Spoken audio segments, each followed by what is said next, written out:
Hi everyone. The previous video was all about the bitwise operator, and this video is all about the assignment operator. The assignment operator is equal to, you all are familiar with the assignment operator because we have done a lot of assignments till now while learning C.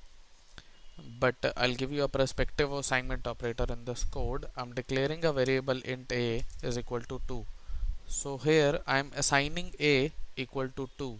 So this is the assignment operator.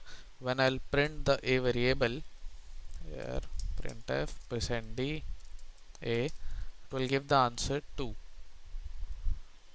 So 2 is assigned to a by this assignment operator.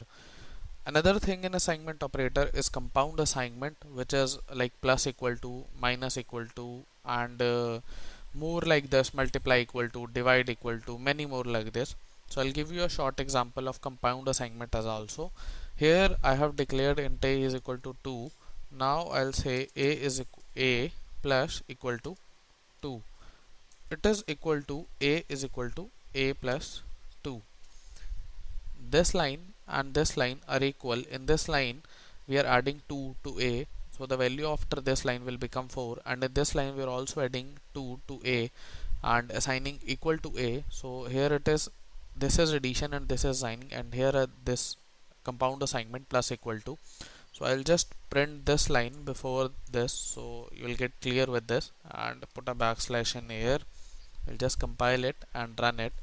You can see that a was initially assigned as 2, then we done a compound assignment operator, add 2 added to a and assigns to in the same line, then the result was 4, and after that we have done a is equal to a plus 2, which is this is addition and this is equal to, and after that we have printed a, so the result is 4 6.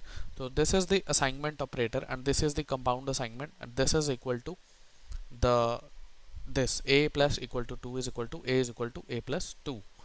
So this is all about the operators, and in the next video we'll study the selection statements. Thank you.